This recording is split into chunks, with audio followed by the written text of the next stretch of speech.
नमस्कार दोस्तों, एक बार फिर से आप सबका स्वागत है आपके चैनल न्यू स्पीड क्लासेज में। आज की वीडियो में हम पदावली नामक शीर्षक की व्याख्या को देखेंगे, जो कक्षा 11 हिंदी में कबीर दास जी द्वारा रचित हैं।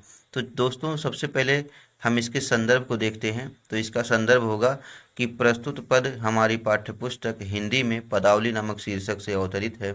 इसके रचयिता जो है कबीर दास जी हैं। अगर हम इसके प्रसंग को देखते हैं तो इस पद में कबीर दास जी ने जीवात्मा और परमात्मा के मिलन का वर्णन एक विवाह के माध्यम से किया है। तो चलिए हम इसकी व्याख्या को शुरू करते हैं। तो इसकी व्याख्या होगी कि दुल्हन गावो मंगलचार। दुल्हनी मतलब सौभाग्यशाली स्त्रियों, गावो मतलब गाइए, मंगलचार मतलब मंगल गीत गाइए। कबीर दास जी कह रहे हैं कि हे सौभाग्यशाली स्त्रियों, आप लोग मंगल गीत गाइए। कह रहे कि हम घर आयो हो राजा राम भरतार। हम घर मतलब हमारे घर, आयो हो मतलब आए हैं, राजा राम यानी कि परमात्मा, भरतार मतलब पति के रूप में, यानी कि हमारे घर जो है परमात्मा आज पति के रूप में आए हैं। कह रहे कि तन रति करी मैं मन रति करी हूँ, यानी कि मेरे तन और मन ने, रति मतलब होता है प्रेम कर लिया है, यानी कि मेरे तन और मन जो है आपके प्रेम में लीन हो गया है। और पंच तत्व बाराती, और पांचों तत्व बाराती के रूप में आए हैं। पंच तत्व आप सभी जानते होंगे कि छित जल पावक गगन और समीर। छित का मतलब होता है पृथ्वी, जल होता है पानी, और पावक मतलब होता है अग्नि, गगन मतलब होता है आकाश, और समीर होता है वायु। तो इन्हीं पांचों तत्वों से मिल करके ये शरीर बना होता है। तो कबीर दास जी कह रहे हैं कि मेरे तन और मन ने जो है आपके प्रेम में ये आसन्न हो गया है, लीन हो गया है, और पांचों तत्व जो है मेरे इस आत्मा और परमात्मा के विवाह में जो है बाराती बनकर आए हैं। आगे कह रहे हैं कि रामदेव मोरे पाहुन आए, यानी कि रामदेव मोरे मतलब मेरे, पाहुन मतलब अतिथि, आए मतलब आए हैं, यानी कि आज रामदेव मेरे मेहमान बन करके आए हैं। और मैं जोबन मैं माती, जोबन मतलब होता है यौवन, मैं माती मतलब मदमस्त हो गया है, जिससे कि मेरा ये यौवन जो है मदमस्त हो गया है। आगे कबीरदास जी कहते हैं कि शरीर सरोवर बेदी करी हूँ, यानी कि शरीर रूपी सरोवर को बेदी करी हूँ। बेदी का मतलब ये है कि जो अग्नि जलाई जाती है हवन कुंड में, उसी को बेदी कहते हैं फेरे लेते वक्त। तो कह रहे हैं कि मैं इस शरीर रूपी सरोवर को जो है बेदी करी हूँ मतलब बनाऊंगी, और ब्रह्मा वेद उच्चार, और ब्रह्मा जी वेद मतलब मंत्रों का उच्चार मतलब उच्चारण करेंगे। यानी कि कबीरदास जी कहना चाहते हैं कि आत्मा और परमात्मा के इस विवाह में मैं अपने शरीर रूपी सरोवर को जो है बेदी बनाऊंगी, हवन कुंड बनाऊंगी, जिससे कि आत्मा और परमात्मा जो है फेरे ले सकेंगे, और स्वयं ब्रह्मा जी जो है हमारे इस विवाह में मंत्रों का उच्चारण करेंगे। आगे कह रहे हैं कि रामदेव संग भांवरी ले हूँ। कबीरदास जी कहते हैं कि मैं जो है रामदेव के संग मतलब साथ भांवर ले हूँ मतलब फेरे लूंगी, और धनी धनी भाग हमार, यानी मेरे भाग्य जो है, धनी धनी मतलब धन्य हो गए, यानी कि मेरे भाग्य आज धन्य हो गए कि मुझे जो है राम जी के साथ जो है फेरा लेने का जो है सौभाग्य प्राप्त हुआ है। कबीरदास जी कहते हैं कि हमारे इस विवाह में सुर 33, सुर मतलब देवता, 33 मतलब 33, कौतिक मतलब करोड़, आए मतलब आए हुए हैं, यानी कि हमारे इस विवाह को देखने के लिए 33 करोड़ देवता आए हुए हैं। और मुनिवर सहस 88, और मुनिवर मतलब ऋषिगण, सहस मतलब होता है हजार, 88 मतलब 88, और हमारे इस विवाह को देखने 88,000 मुनिगण भी आए हैं। कबीरदास जी आगे कहते हैं कि कहा कबीर हमें ब्याह चले हैं पुरुष एक अविनाशी। कहा कबीर यानी कबीरदास जी कहते हैं हमें आज जो है ब्याह चले हैं, मतलब आज हमारे साथ विवाह कर रहे हैं पुरुष एक अविनाशी। अविनाशी मतलब अमर, यानी कि जिनका कभी जो है विनाश नहीं हो सकता, जो अमर हैं, जिनकी कभी मृत्यु नहीं होगी। यानी कि कबीरदास जी कहते हैं कि आज जो है स्वयं परमात्मा जो है हमारे साथ विवाह कर रहे हैं। कहने का तात्पर्य ये है कि परमात्मा जो है कभी मरेंगे नहीं, अर्थात आत्मा और परमात्मा का यहाँ पर मिलन जो है कबीरदास जी प्रदर्शित कर रहे हैं। तो चलिए एक बार फिर से इसके अर्थ को देख लेते हैं। इसका अर्थ है दुल्हन गावो मंगलचार। कबीरदास जी कहते हैं कि हे सौभाग्यशाली स्त्रियों, आप सभी जो है मंगल गीत गाइए।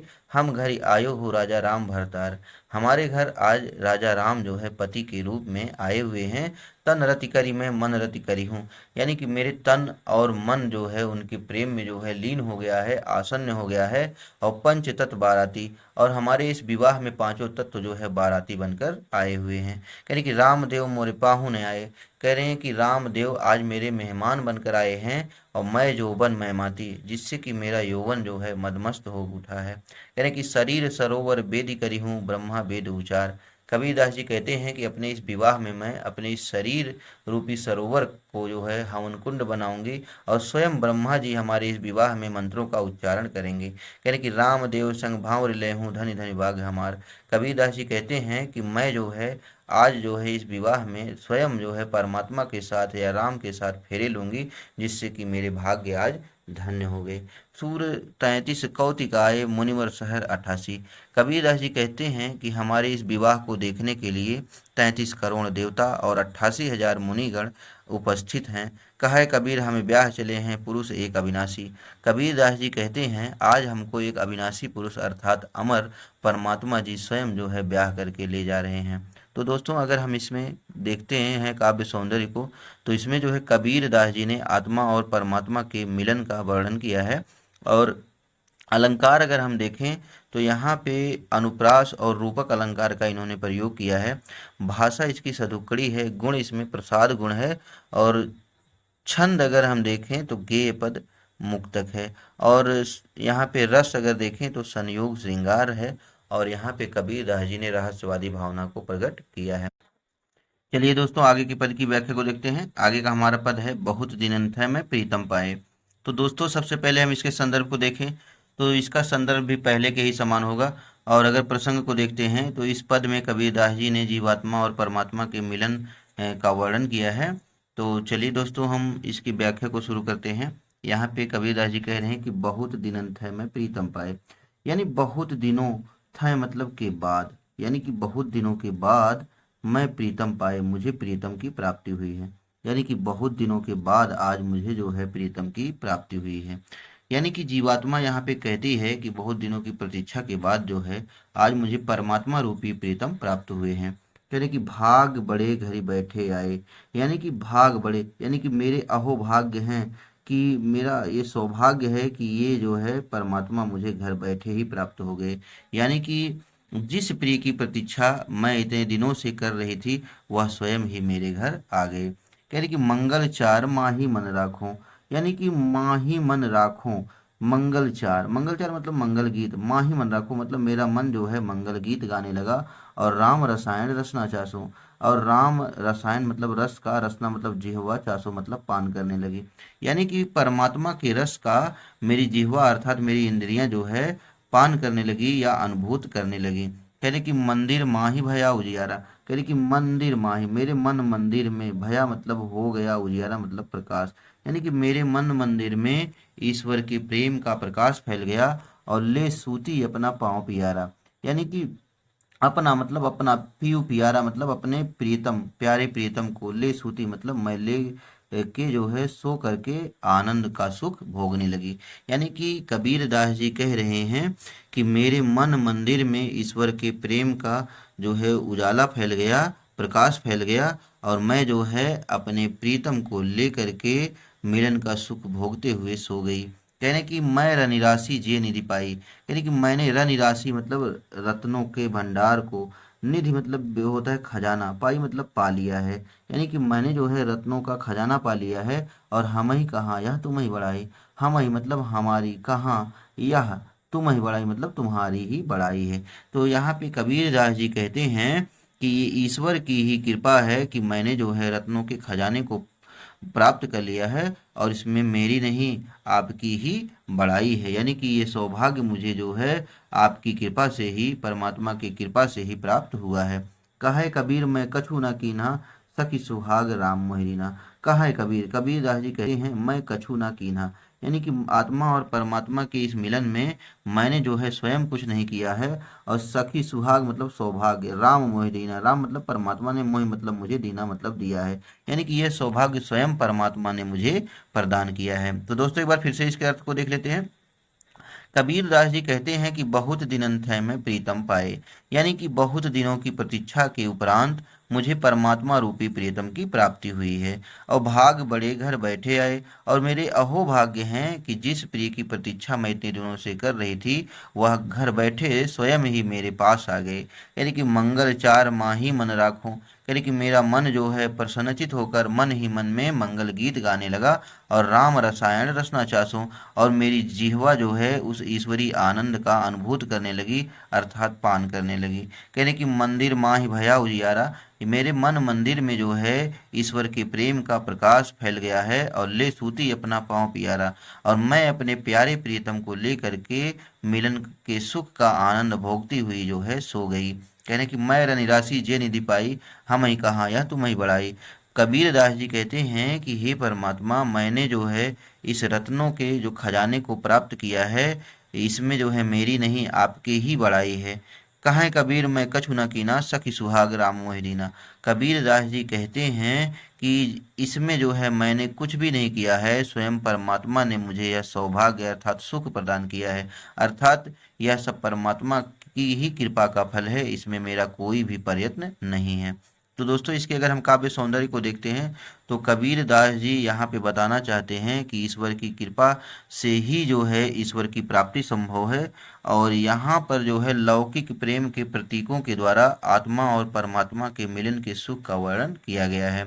कबीर दास जी यहाँ पे जीवात्मा को पत्नी एवं परमात्मा को प्रिय के रूप में जो है यहाँ पे इन्होंने कल्पना किया है। और अगर हम अलंकार इसमें देखते हैं तो इसमें रूपक अलंकार है, मंगल चार माही मन राखों, इसमें जो है अनुप्रास अलंकार है, और राम रसायन रसना इसमें भी अनुप्रास अलंकार की अभिव्यक्ति हुई है, और नीचे है सखी सुहाग, इसमें भी जो है अनुप्रास अलंकार का प्रयोग हुआ है।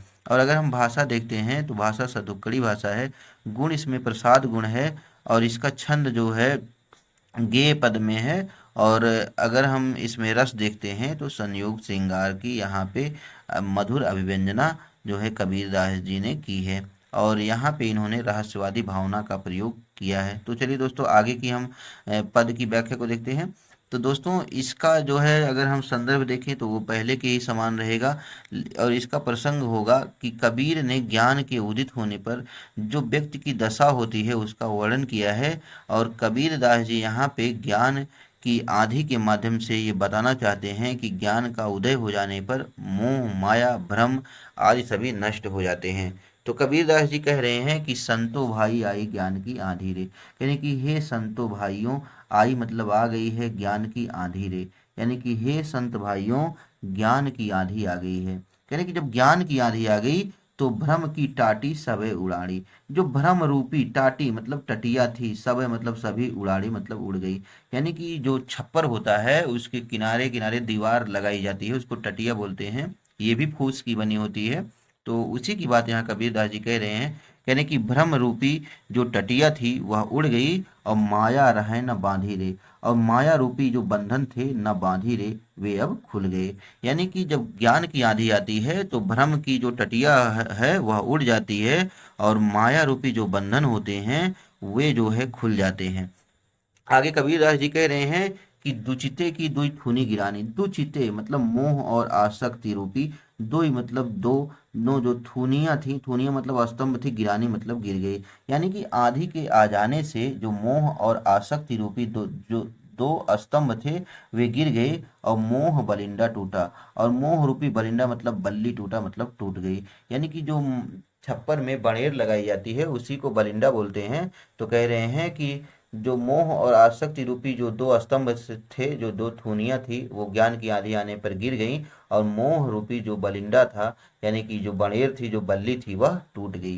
यानी कि तृष्णा छानी परी घर ऊपर कुबुद का भांडा फूटा, यानी कि तृष्णा की छानी मतलब छप्पर, परी मतलब जो घर के ऊपर थी वो नीचे गिर गई, और कुबुद का भांडा फूटा। तो जब छप्पर नीचे गिर जाएगी तो कुबुद्धि रूपी जो भांडा मतलब बर्तन थे वे फूट गए। यानी कि जब छप्पर नीचे गिर जाएगा तृष्णा का तो उसके नीचे जो कुबुद्धि के बर्तन हैं वे अपने आप ही जो है उसके गिरने से फूट जाएंगे। भाव यह है कि तृष्णा के समाप्त होते ही व्यक्ति की दुर्बुद्धि स्वयं ही नष्ट हो जाती है।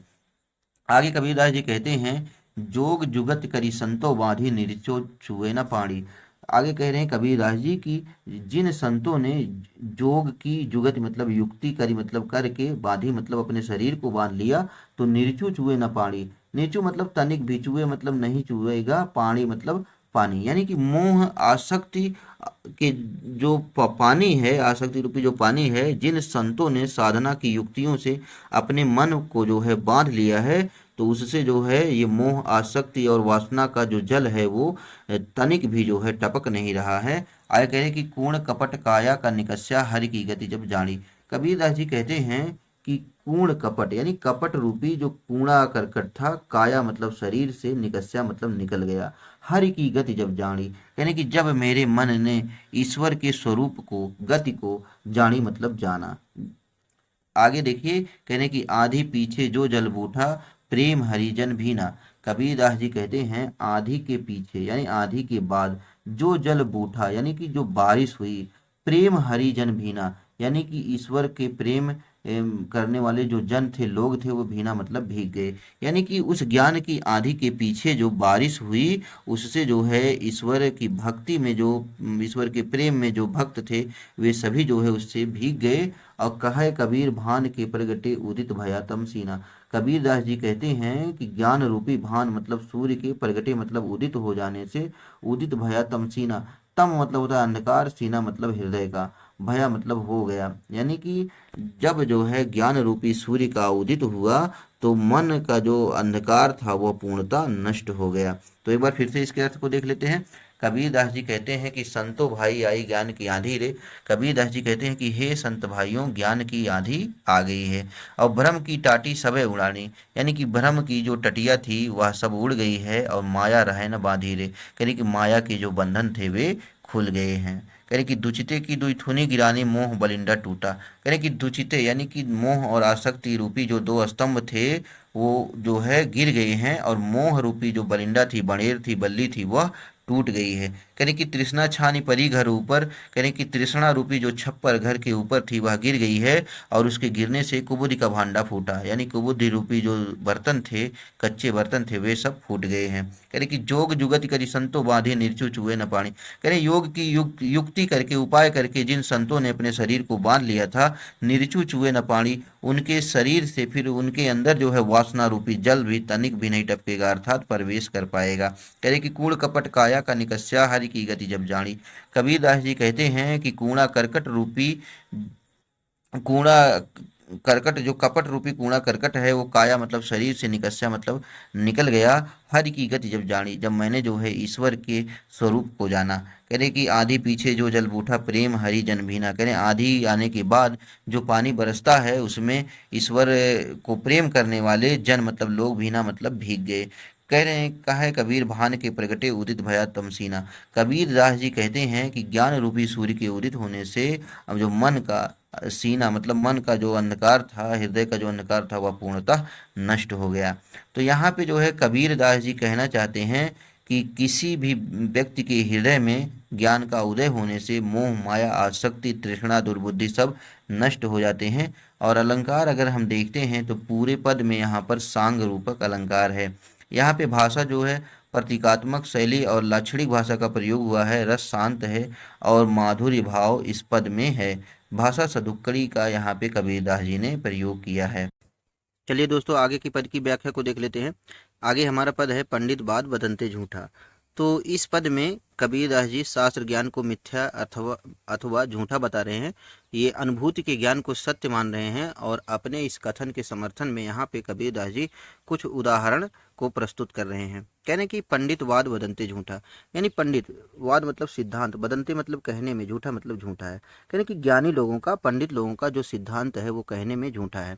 जैसे कि पंडित लोग कहते हैं कि राम का नाम ले लेने से संसार को मुक्ति प्राप्त हो जाती है। कहने क्या ऐसा होता है, राम कहा दुनिया गति पावे? क्या राम कहा मतलब कहने मात्र से ही दुनिया मतलब संसार को, गति मतलब मुक्ति, पावे मतलब प्राप्त हो जाती है? यानी क्या सिर्फ राम का नाम ले लेने से जो है दुनिया को मुक्ति या मोक्ष मिल सकता है? और खाण कहा मुख मीठा, खाण होता है गुड़, कहने क्या गुड़ अथवा खाण कहने मात्र से ही मुख में मीठापन आ जाता है? कहने की पावक कहा पाँव जे दाझे, कहने क्या पावक मतलब होता है अग्नि, कहा मतलब कहने मात्र से ही पाँव जे दाझे, दाझे मतलब जलने लगते हैं। क्या सिर्फ अग्नि कहने मात्र से ही पाँव जलने लगते हैं? कह रहे जल कही तृषा बुझाई, क्या सिर्फ जल कही मतलब कहने से तृषा मतलब प्यास, बुझाई मतलब बुझ जाती है?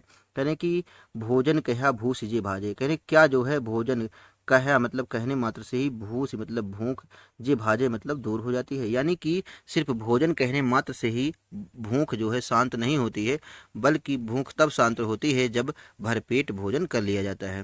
कहने कि तो सब कोई तिरजाई, कहने अगर ऐसा होता तो सब मतलब सभी जो है तिरजाई मतलब मुक्ति प्राप्त कर लेते। कहने अगर ऐसा है सिर्फ राम कहने मात्र से ही दुनिया को मुक्ति मिल जाती, और खाण कहने से मुख मीठा हो जाता, और पावक कहने से पाँव जलने लगते, और जल कहने मात्र से ही प्यास बुझ जाती, और भोजन कहने मात्र से ही जो है भूख शांत हो जाती, तो सिर्फ राम कहने मात्र से ही जो है इस संसार में सभी को मुक्ति प्राप्त हो जाती। कह रहे हैं कि नर के साथ सुगा हरि बोले, कह रहे मनुष्य के साथ, सुगा मतलब तोता, हरि बोले मतलब राम का नाम लेता है।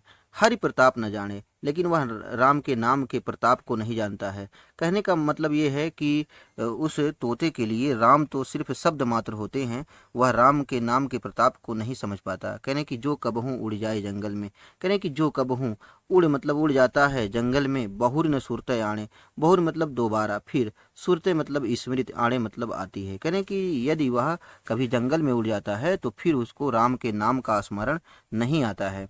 कह रहे हैं कि सांची प्रीत विषय मायासु, यानी प्रीत मतलब प्रेम, विषय मायासु, कह रहे हैं इस संसार में जो लोग हैं जिनको जो है विषय माया से प्रीत मतलब प्रेम है, और हरि भक्तन सुहासी, और हरि के भक्तन पे हंसी मतलब हंसते हैं। यानी कि ऐसे लोग जिनको विषय वासनाओं से प्रेम है और ईश्वर के भक्तों पे हंसते हैं, या वो ईश्वर के भक्तों का उपहास उड़ाते हैं। कहें कबीर प्रेम नहीं उपजो बध्यो जमपुर जासी, कबीर दास जी कहते हैं कि प्रेम नहीं उपजो, उनके मन में ईश्वर के प्रति प्रेम नहीं उत्पन्न होता है, और बध्यो जमपुर जासी, और वे जो है यमपुरी को जाते हैं।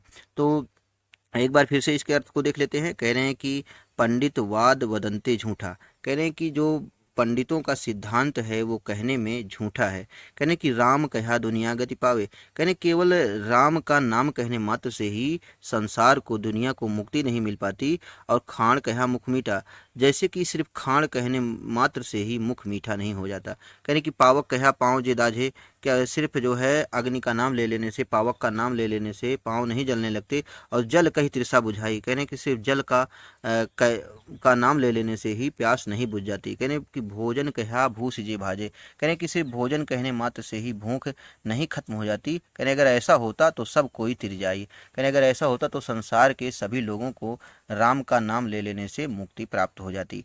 कह रहे कि नर के साथ सुगा हरि बोले, कह रहे आदमी के साथ जो है तोता भी भगवान के नाम का स्मरण करता है, राम राम कहता है, हरि प्रताप न जाने, लेकिन वह राम के नाम के प्रताप को नहीं जानता, अर्थात राम के नाम के अर्थ से परिचित नहीं होता है। कह रहे कि जो कबहू उड़ जाए जंगल में बहुर न सूरत आणे, कह रहे कि यदि कभी वह जो है जंगल में उड़ जाता है तो फिर दोबारा वह राम के नाम का स्मरण नहीं करता। कहने की सांची प्रीत विषय मायासु हरि भक्तन सुहासी, कहने कि ऐसे लोग जिन्हें विषय वासनाओं से प्रेम है और वो ईश्वर के भक्तों का मजाक उड़ाते हैं, कहें कबीर प्रेम नहीं उपजो बध्यो जमपुर जासी, कहने कि ऐसे लोगों के हृदय में ईश्वर के प्रति प्रेम उत्पन्न नहीं होता और वे निश्चय ही यमपुरी को या नरक के को जाते हैं। तो दोस्तों इसके हम काव्य सौंदर्य को देख लेते हैं। तो इसमें जो है कबीर दास जी ने शास्त्र ज्ञान से अधिक अनुभूति के ज्ञान पर महत्व दिया है, और व्यक्ति को विषय वासना और माया को त्याग कर ईश्वर के प्रति सच्चा प्रेम करना चाहिए, उसे तभी मुक्ति मिल सकती है। यही कबीर दास जी ने इसमें बताया है। तो दोस्तों अगर हम इसकी भाषा को देखते हैं तो इसमें भाषा सदुक्कड़ी है, गुण इसमें प्रसाद गुण है, और रस अगर हम देखते हैं तो इसमें शांत रस है। तो चलिए दोस्तों आगे की हम पद की व्याख्या को देखते हैं। आगे का हमारा पद है हम न मरे मरी हैं संसारा। तो सबसे पहले हम इसके प्रसंग को देख लेते हैं। तो यहाँ पे कबीर दास जी कहते हैं कि जिसे जो है परमात्मा की कृपा की प्राप्ति हो जाती है तो फिर वह जो है मृत्यु से नहीं डरता है, अर्थात ऐसे जीव जो है अमरता का अनुभव करने लगते हैं। और प्रस्तुत पद में कबीर दास जी ने इसी भाव को जो है व्यक्त किया है। यहाँ पे कबीर दास जी कह रहे हैं कि हम न मरें मरी हैं संसारा, कह रहे कि हम न मरें, अब मैं नहीं मरूंगा, मरी है संसारा, और ये संसार मरेगा। कह रहे कि अब तो मुझे परमात्मा की प्राप्ति हो गई है और मैं नहीं मरने वाला, भले ही यह संसार मर जाए। कह रहे कि हमको मिला जी यावनहारा, हमको मतलब हमें मिला मतलब मिल गया है, जियावन हारा मतलब नया जीवन प्रदान करने वाला, हमें जीवित करने वाला परमात्मा मिल गया है। कहने कि अब न मरें मरने मन माना, कहने कि अब न मरूं, कहने कि अब मैं नहीं मरूंगा, मरने मन माना, मैंने यह मान लिया है। और तेई मुए जिन राम न जाना, कहीं तेई मतलब वे, मुए मतलब मरेंगे, जिन मतलब जिन्होंने राम ना जाना यानी परमात्मा के नाम को नहीं जाना है। कह रहे हैं कि अब मैं नहीं मरूंगा, ऐसा मेरे मन ने मान लिया है, और वे लोग ही मरेंगे जिन्होंने परमात्मा के नाम को नहीं जाना समझा है। कहने कि साकत मरे संत जन जीवें, साकत मतलब शक्ति के उपासक, कहने कि इस संसार के वे लोग जो केवल जो है शक्ति की उपासना करते हैं वे मरेंगे, और संत जन जीवें, और इस संसार में जो संत लोग हैं वे जीवित रहेंगे, और भरी भरी राम रसायन पीवें, और भर भर के राम रूपी रसायन का पीवे मतलब पान करेंगे। यानी कि इस संसार के वे लोग जो शक्ति के उपासक हैं वे मर जाएंगे, लेकिन संत जन जीवित रहेंगे, और वे जो है राम रूपी रसायन अर्थात ईश्वरीय आनंद का निरंतर पान करते रहेंगे। कहने की हरि मरी हैं तो हम हूँ मरी हैं। यहाँ पे कबीरदास जी कहते हैं कि हरि मतलब परमात्मा, मरी हैं मतलब मरेंगे, तो हम हूँ मरी हैं तो हम भी मरेंगे। हरि न मरें हम काहे को मरी हैं, कहने यदि परमात्मा ही नहीं मरेंगे तो हम काहे को मरेंगे। यानी कि ये परमात्मा से मिलने के बाद जो है मैं भी परमात्मा के जैसा हो गया हूँ, तो जब परमात्मा ही नहीं मरेंगे तो मैं ही क्यों मरूंगा। कहें कबीर मन मन ही मिलावा, अमर भय सुख सागर पावा। कबीर दास जी कहते हैं कि मन मन ही मिलावा, करे जब व्यक्ति जो है व्यक्ति का मन जो है परमात्मा में मिलावा मतलब मिल जाता है, कहें अमर भय सुख सागर पावा, वह जो है अमर भय अमर होकर के सुख सागर पावा, सुख के सागर को जो है ये प्राप्त कर लेता है, अर्थात अमरता का बोध उसे हो जाता है। तो एक बार फिर से इसके अर्थ को देख लेते हैं। कबीर दास जी कहते हैं कि हम न मरे मरी हैं संसारा, कहने कि अब जो है मैं नहीं मरूंगा, भले ही ये संसार मर जाए, क्योंकि हमको मिला जियावन हारा, क्योंकि मुझे जो है परमात्मा रूपी जियावन हारा अर्थात पुनर्जन्म देने वाला, पुनः जीवित करने वाला मिल गया है, अर्थात मुझे परमात्मा का बोध हो गया है। कह रहे अब न मरे मरने मन माना, कह रहे अब मैं नहीं मरूंगा, ये मेरे मन ने जो है मान लिया है। और तेई मुए जिन राम न जाना, कह रहे कि वे लोग ही मरेंगे जिन्होंने राम के नाम को नहीं जाना है। कह रहे कि साकत मरे संत जन जीवें, कह रहे इस संसार में जो शक्ति के उपासक हैं वे भले ही मर जाएंगे किंतु संत जन जीवित रहेंगे, और भरी भरी राम रसायन पीवे, और वे जो है निरंतर राम रूपी रसायन अर्थात ईश्वरीय आनंद का पान करते रहेंगे। कहने कि हरि मरी हैं तो हमहू मरी हैं। कबीरदास जी कहते हैं कि यदि परमात्मा मरेंगे तो हम भी मरेंगे, और हरि ना मरी हैं हम काहे को मरी हैं। यदि परमात्मा ही नहीं मरेंगे तो आत्मा अर्थात मैं जो है क्यों मरूंगी, अर्थात ये आत्मा जो है ये परमात्मा का अंश हो गई है। अब जब परमात्मा अमर हैं तो ये जीवात्मा भी अमर हो गई है। कहाँ कबीर मन मन ही मिलावा, अमर भय सुख सागर पावा। कबीर दास जी कहते हैं कि जिन लोगों ने अपने मन को परमात्मा से मिला लिया है वे लोग अमरत्व का बोध प्राप्त करके सुख सागर को प्राप्त कर लिए हैं।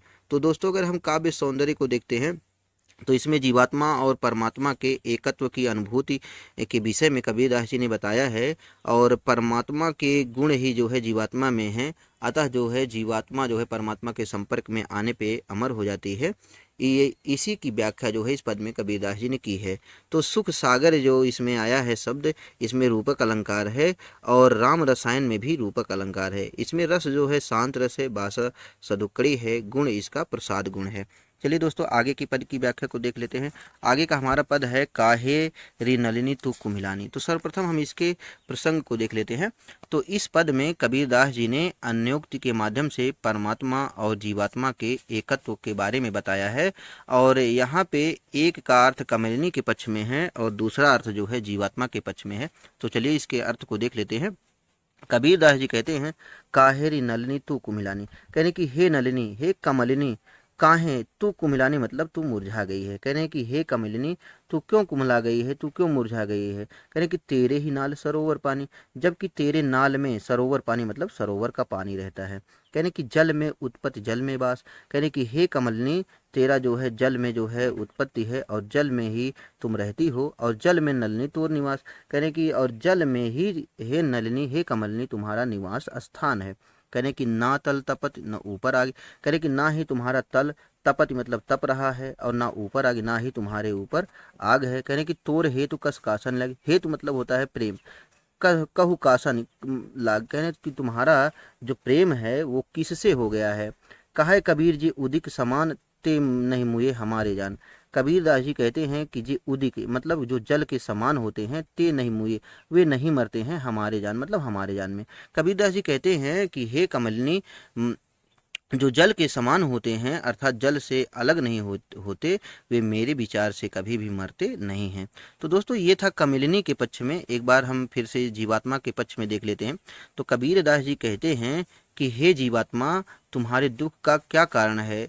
तो तेरे ही नाल सरोवर पानी, कहने की जब कि तू परमात्मा से कभी अलग नहीं होती और परमात्मा से ही जो है तुम जुड़ी हुई हो, तो फिर तुम क्यों जो है दुखी हो गई हो। कहने की जल में उत्पत्ति जल में वास, जल में नलिनी तोर निवास। कहने की हे जीवात्मा, परमात्मा से ही जो है तुम उत्पन्न होती हो और परमात्मा में ही तुम स्थित रहती हो और फिर उसी परमात्मा में विलीन हो जाती हो। इस प्रकार से तुम निरंतर परमात्मा का अंश होकर रहती हो, तो फिर जो है तुम क्यों जो है दुखी हो गई हो, अर्थात तुम्हारी प्रसन्नता क्यों नष्ट हो गई है।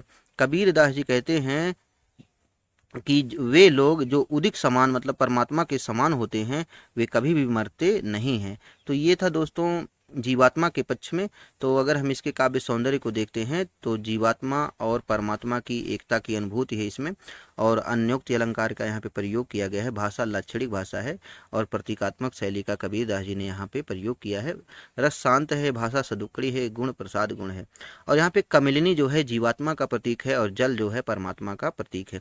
तो एक बार फिर से हमने इसके अर्थ को देख लेते हैं। कह रहे हैं कि हे कमलिनी, तुम क्यों मुरझा गई हो, और जबकि तुम्हारे नाल में हमेशा जो है सरोवर का पानी रहता है, तो फिर तुम्हारे मुरझाने का क्या कारण है। कह रहे हैं कि तुम्हारी जल में ही उत्पत्ति है और जल में ही तुम्हारा निवास स्थान है, फिर भी तुम क्यों मुरझा गई हो। कह रहे ना तुम्हारा तल तप रहा है, ना तुम्हारे ऊपर आग है, फिर भी तुम्हारा प्रेम किससे हो गया है जिसके कारण तुम जो है मुरझा गई हो। कबीरदास जी कहते हैं कि मेरी समझ में वे लोग जो जल के समान होते हैं, वे कभी भी नहीं मरते हैं। तो दोस्तों एकदम इसी प्रकार जो है जीवात्मा के पक्ष में भी इसका अर्थ होगा। यहाँ पे आप कमलिनी के अर्थात पे जीवात्मा कर दीजिए, तो इसका अर्थ जो है आपके सामने जो है प्रकट हो जाएगा। तो दोस्तों यहीं पे हमारा वीडियो समाप्त होता है। आप लोगों को ये वीडियो कैसा लगा ये आप लोग अवश्य बताइएगा, और मेरे चैनल को लाइक, सब्सक्राइब एवं शेयर करना मत भूलिएगा। आप लोगों का बहुत बहुत धन्यवाद।